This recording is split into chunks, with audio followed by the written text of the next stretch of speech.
खुरमाए का दोस्तों बुजुर्गों अस्सलाम वालेकुम सत श्री अकाल नमस्ते।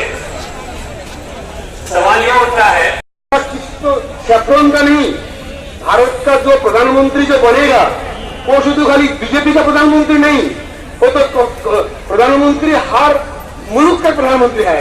यहाँ का पश्चिम बंगाल का जो मुख्यमंत्री खाली टीएमसी का मुख्यमंत्री नहीं है, वो कांग्रेस का भी मुख्यमंत्री है, सीपीएम का भी मुख्यमंत्री है, बीजेपी का मुख्यमंत्री है, मुस्लिम लीग का भी मुख्यमंत्री है, सबका मुख्यमंत्री है। तो उसका जो हर कमिटमेंट हो गया है जो सबको एक साथ में लेकर के चलने होगा। आज देखिए इंडिया में क्या होता है, आज के प्रेजेंट सिनेरियो क्या होता है देश में, हर कोना कोने में यह मॉब लिंचिंग का नाम करके एक जवान लड़का के घर करके पीट करके मार देता, कोई चोरी करके लिया उसको कोई ये तुम जय करके जय श्री राम बोलो, ये क्या, ये तो भारत हमारा हम लोग नहीं चाहते हैं। हम लोग बचपन में जब स्कूल में पढ़ा था तो हम लोग तो आपका वंदे मातरम बोल करके प्रभात फेरी करता, लेकिन उसमें तो ऐसा तो कोई नहीं हो। आज 5 बरस का बाद हम लोग को ये क्या सोचना हुआ, ये क्या होता है। देखिए आज from fear to inclusiveness is India great challenge. Fear from fear to inclusiveness is India's great challenge. The tragedy of Muslim in India is that even after 72 years of the country's independence, the only problem of the community that was highlighted was of their security. But even then, without eradicating the root of communal divide, the Muslims were given hollow promises. Most already will aya of safeguarding their lives and properties by the so-called secular political parties to capture their votes. Minorities have been deceived the same way as the poor and Dalits. Country may be strong and stable on the basis of inclusiveness, harmony, peace and power. Religious tolerance is a part of national fabric. It is a nation with religious diversity. And secularism, tolerance and secularism is far from dividing India. Nationalism, national security and development would continue being major considering factors. India will grow as a nation and carry on religious and communal communities together. Lynching and mob violence, incidents of lynching were increasing day by day, and no steps were being taken to implement the directions of the apex courts. As I opine that 17 July 2018 में जो आइन supreme court किया अभी तक वो formulate नहीं किया। हम लोग जिंदाबाद बोल रहे हैं। अच्छा लॉर्ड डेरिंग का तो मैं डिसाइड करता हूँ, he who seeks equality must do equity. Let justice be done even if the whole world shall perish. हम लोग आज इंसाफ चाहते हैं। तो देखिए आज इतना लोग यहाँ मौजूद है, देख करके हमारे इतना खुश हुआ कि आज मौलाना लोग आलम लोग एक डाक दिया, जो पैगाम दिया, ये पैगाम का मिशन आप लोग आज 1000 लोग 2000 लोग 200 लोग हाजिर हुआ कि 20,000 लोग हाजिर हुआ, किंतु पश्चिम बंगाल में जो 4 कोटी 5 कोटी मुसलमान है उसका पास ये मैसेज दे दीजिए कि हम लोग सब यहाँ इंडिया में अमन का साथ रहेगा। ये देश हमारा है, हम लोग का ही है। ईमान का नाम इस्लाम, त्याग का नाम हिंदू, प्यार का नाम ईसाई, सिख का नाम बलिदान, यही है मेरे प्यारा हिंदुस्तान। अरे हम लोग तो सबके चला जाने होगा, कुल्लू नफ्से जालिकल मौत, सबको जाने होगा, ये तो तुम ठीक है, लेकिन हम लोग कुछ काम करके जाइए। आज उलमा ने काम किया, आप लोग ये मैसेज और गाँव में और ग्राम में भेज दीजिए, पहुंचा दीजिए। It is a fact that we have to make our exit from this terrestrial planet, but at the last of the journey, what will it count? It is the deeds of the brave and just to smell luzum in the dust. Thank you. Khuda Hafiz. Namaskar. Adab.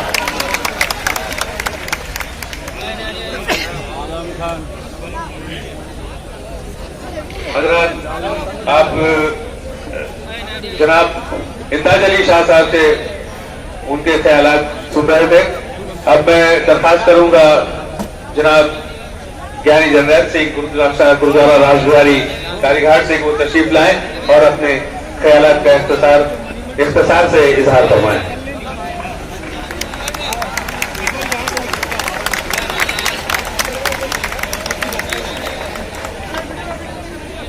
अस्सलाम वालेकुम। सभी लोग बहुत जोश के साथ बोल रहे थे।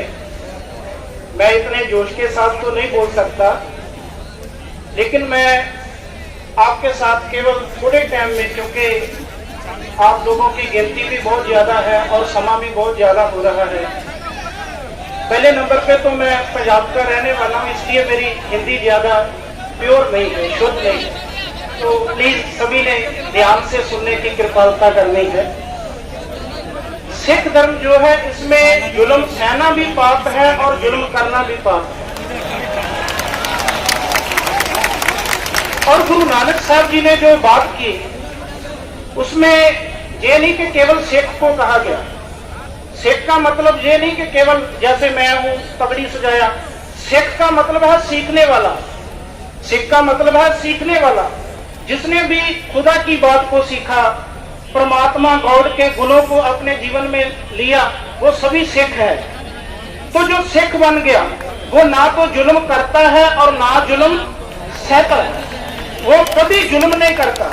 और जो अपने जीवन में जुल्म करता है, माफ करना, ना वो हिंदू हो सकता है, ना वो सच्चा मुसलमान हो सकता है, वो ना सच्चा सिख हो सकता है, वो ना सच्चा ईसाई हो सकता है। वो केवल तो केवल समाज में बिगड़े हुए लोग हैं। जो लोग समाज में जुल्म करते हैं, वो लोग समाज में बिगड़े हुए लोग हैं। हम लोगों को उन लोगों से सावधान होना पड़ेगा। गुरु नानक साहब जी के जब घर की बात करते हैं, सिख धर्म की बात करते हैं, तो उसमें एक बहुत प्यारी पंक्ति है गुरु अर्जन साहब जी की। गुरु ग्रंथ साहब जी के बारे में आप सब लोग जानते होंगे। तो गुरु ग्रंथ साहब में गुरु अर्जन साहब जी की एक बहुत प्यारी पंक्ति है, बोल है, शब्द है। तो गुरु अर्जन साहब जी बोलते हैं कि सर्व धर्म में श्रेष्ठ धर्म, हर को नाम जप निर्मल कर्म। इसके जो मीनिंग है, अर्थ है, वो ये है कि सभी धर्मों में एक ही श्रेष्ठ धर्म है। हम सोचेंगे कि कौन सा श्रेष्ठ धर्म है। अगर मैं मुस्लिम हूं तो मैं सोचूंगा कि सबसे अच्छा मुस्लिम धर्म श्रेष्ठ है। हिंदू भाई होगा, वो सोचेगा हिंदू धर्म श्रेष्ठ है। मैं सिख हूं, मैं सोचूंगा कि सिख धर्म श्रेष्ठ है। नहीं, बाबा जी बोलते कि सभी धर्मों में श्रेष्ठ धर्म ये है कि परमात्मा को, खुदा को याद करके अपने जीवन में नेक कर्म करने। जब तक हम नेक कर्म नहीं करेंगे, कोई धर्मी हो नहीं सकता। जब तक हमारे नेक कर्म नहीं, जब तक हम अपने जीवन में अच्छे काम नहीं करते, जितना मर्जी धर्मी बन के घूमते फिरे, तब तक हम धर्मी नहीं हो सकते। और गुरु घर में सिख धर्म की बात कर रहा हूं, साईं मियां मीर जी का नाम आता है। साईं मियां मीर जी को कभी कोई भूल नहीं सकता, क्योंकि दरबार साहब को आप जानते हैं, गोल्डन टेम्पल आप नाम से पुकारते हैं। दरबार साहब की जो नींव रखने वाले थे, वो साईं मियां मीर जी थे। गुरु साहब जी ने जो समझाया कि दुनिया में कोई अपने पैसे के कारण बड़ा नहीं हो सकता, राजनीति ओहदे के कारण बड़ा नहीं हो सकता। दुनिया में वही व्यक्ति बड़ा है जिसके कर्म बड़े हैं। और साईं मियां मीर जी के कर्म बड़े थे। गुरु साहब जी ने उनको बोला कि दुनिया के महान स्थान दरबार साहब, हरमंदिर साहब, गोल्डन टेम्पल का नींव रखने के लिए आपको मैंने सेवा दी, आइए आप इसका नींव रखिए। बाबा फरीद साहब जी का नाम, जब तक सिख धर्म रहेगा तब तक गुरु ग्रंथ साहब रहेगा, जब तक गुरु ग्रंथ साहब रहेगा तब तक बाबा फरीद साहब जी का नाम गुरु ग्रंथ साहब में अंकित रहेगा। बाबा फरीद साहब जी वो शख्सियत जो आज भी मैं हैरान हूं उनकी कलाम को पढ़ के। बाबा फरीद साहब जी ने अपनी बोली में इतनी मीठी पंजाबी बोल के केवल सिखों को नहीं, सारी मनुष्यता को समझाया कि दुनिया में वही इंसान नेक है जिसके कर्म नेक हो सकते हैं। इसलिए पहले तो मैं यही बात आपके सामने रखूंगा, हम सच्चे मुसलमान तब हो सकते हैं अगर हमारे कर्म नेक हैं। मैं अक्सर मैंने सर्वधर्म सम्मेलन कलकत्ते में अटेंड किए हैं। मैंने हर एक बार ये बात की है। हम कई बार सोचते कि उस धर्म में ये लोग अच्छे नहीं, दूसरे धर्म वाले सोचते वो धर्म में वो लोग अच्छे नहीं। धर्म कोई माड़ा नहीं है, कोई धर्म गलत नहीं है। उस धर्म में कुछ लोग गलत हो सकते हैं, गलत है और गलत रहेंगे, लेकिन धर्म ना कल गलत था, ना आज गलत है, ना कल गलत होगा। उसमें गलत लोग हो सकते हैं। हम उन गलत लोगों के कारण कभी किसी धर्म को गलत नहीं कह सकते और ना हमको गलत कहना चाहिए। कभी समा था, सिख धर्म को खत्म करने के लिए कई लोगों ने यत्न किए, नहीं खत्म हुआ। 84 का वक्त आया, 1984 दिल्ली की धरती में सिखों को घरों से बाहर निकाल के मारा गया। लेकिन कमाल की बात, वही सिखों ने लंगर लगा के उनको बोला आओ सभी लंगर खा लो। अभी आप खालसा एड का नाम जानते हो कि खालसा एड, जब खालसा एड का नाम आप सर्च करके देखेंगे, खालसा एड ने कभी ये विक्रा नहीं किया कि ये कौन से धर्म के, कौन से मजहब के, कौन से देश के। कभी नेपाल में कोई कुदरत का कहर आया तो वो नेपाल में जाके उन लोगों की मदद कर रहे हैं। कभी सीरिया में उन लोगों को मदद की जरूरत पड़ी तो खालसा एड वहां पर जाके उनकी मदद कर रहा है। कभी कश्मीर में बाढ़ आया तो वहां पर जाके उन्होंने उनकी मदद की। बिहार में बाढ़ आया, बिहार में मदद की। अभी कुछ दिन पहले उड़ीसा में कुदरत का कहर वापरा, खालसा एड ने वहां पर जाके मदद की। क्यों? क्योंकि धर्म कभी भी ये नहीं सिखाता कि हम अपनों को संभालेंगे। धर्म ये सिखाता है हम सब अपने हैं, हम सब एक है। गुरु ग्रंथ साहब जी के बोल है, एको है ताई एको है, साहिब मेरा एको है।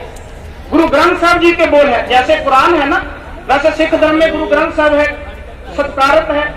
तो गुरु ग्रंथ साहब में है कि एको है ताई एको है, साहिब मेरा एको है। हाँ, उसको कोई अल्लाह कह देगा, कोई गॉड कह देगा, कोई राम कह देगा, कोई वाहेगुरु कह देगा। उसका नाम अलग अलग हो सकता है, लेकिन वो अलग नहीं है, वो एक ही रहेगा। वो एक था, एक है, एक रहेगा। हाँ, राजनीतिक लोग उसको बांटने की कोशिश कर सकते हैं, वो हमको समझना पड़ेगा। ये हमको जानना पड़ेगा कि हमको कुरान शरीफ क्या सिखाती है, हमको गीता क्या सिखाती है, हमको गुरु ग्रंथ साहब क्या सिखाते हैं। कभी भी धार्मिक ग्रंथों ने लोगों को नहीं बांटा, जब भी बांटा है राजनीतिक लोगों ने बांटा है। धर्म के आगू जितने भी पैगंबर थे, हजरत मोहम्मद साहब जी, श्री रामचंद्र जी, श्री कृष्ण जी, गुरु नानक साहब जी, हजरत ईसा जी, किसी का नाम ले लो, किसी ने धर्म के नाम पर लोगों को नहीं बांटा। जब भी बांटा हमारी गंदी राजनीति ने बांटा है, हमको समझना पड़ेगा। कलकत्ते की धरती में मदर टेरेसा रही। मदर टेरेसा जो है, उसने कभी ये देखा कि ये कौन सा धर्म का है, मैं उसकी सेवा करूंगी कि नहीं करूंगी। सिख धर्म में भगत पूरन सिंह जी थे, उन्होंने अनेक लोगों को अपना बना के उनकी सेवा की। बीमार थे, जिनके घर वालों ने उनको घर से निकाल दिया, सबको अपना बना के उनकी सेवा की। शायद आप जानते होंगे, पाकिस्तान में एक महान फकीर था, उसका नाम था अब्दुल सत्तार ईदी। अब्दुल सत्तार ईदी वो शख्सियत थी जिसने लोगों से मांग मांग के, भीख मांग मांग के, 1 नहीं, 10 नहीं, 50 नहीं, लाख नहीं, 10 लाख नहीं, करोड़ों लोगों के इलाज भी करवाए और करोड़ों लोगों की मदद भी की। अब्दुल सत्तार ईदी अभी ज्यादा समय नहीं, 2016 में वो इस संसार से अलविदा कह के गए। और उनके नाम पे ईदी फाउंडेशन आप सर्च करके देखिए, क्या उन्होंने समाज में ये देखा कि मैं मुसलमान हूं तो केवल मैं मुसलमान लोगों की संभाल करूंगा? नहीं, समाज में जितने अच्छे लोग हैं वो सबको अपना बना के रखते हैं। वो हमेशा सबको अपना कहते हैं।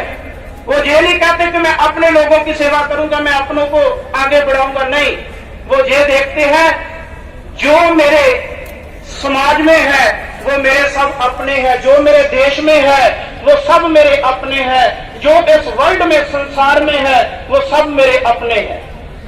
मैं बाबा कबीर साहब जी की एक बोल कह के, वचन कह के आप जी से क्षमा मांगनी है।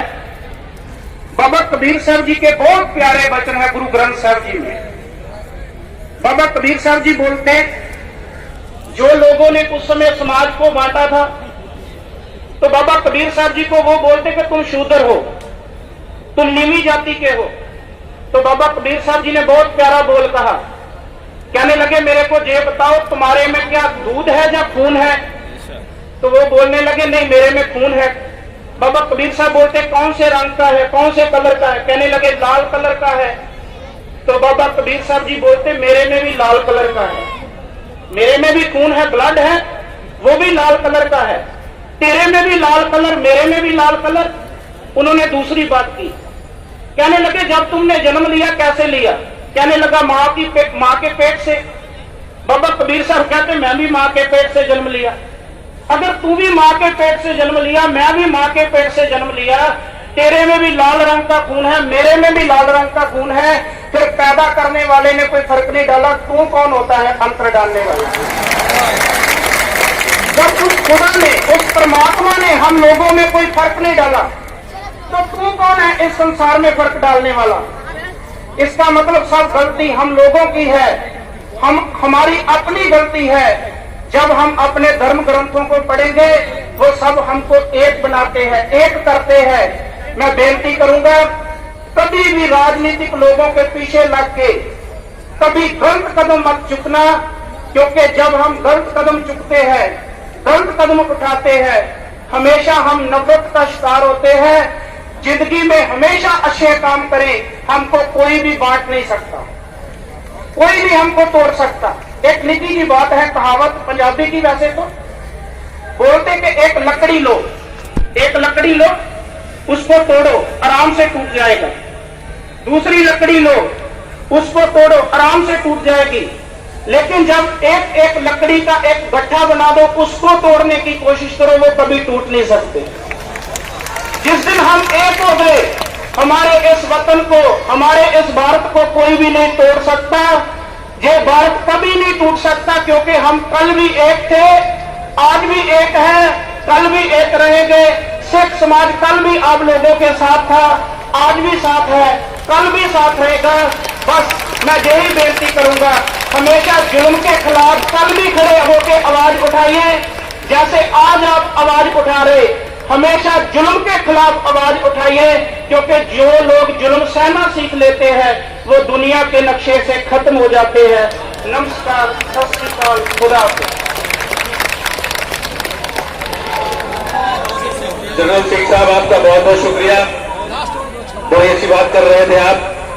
हजरात एक बात मैं आपको बताता चलूं, बहुत जोर बारिश आने वाली है, क्या करेंगे? क्या बात है, हमको अल्लामा इकबाल याद आ गए। और आपका ये जोश जो है, इस शेर की तशरीह है कि जहां में अहले ईमान सूरत खुर्शीद जीते हैं, जहां में अहले ईमान सूरत खुर्शीद जीते हैं, इधर डूबे उधर निकले, उधर डूबे इधर निकले, है ना? यही हमारी पहचान है। और अभी जगत सिंह साहब बता रहे थे कि तमाम जितने मजहब के स्टॉलवर्ड्स हैं, इनका पैगाम है। मैं मौलाना रशीद कबीर साहब किबला से बोल रहा था, कितने हसीन पैगाम उनके हैं। फिर हमें ये इख्तलाफात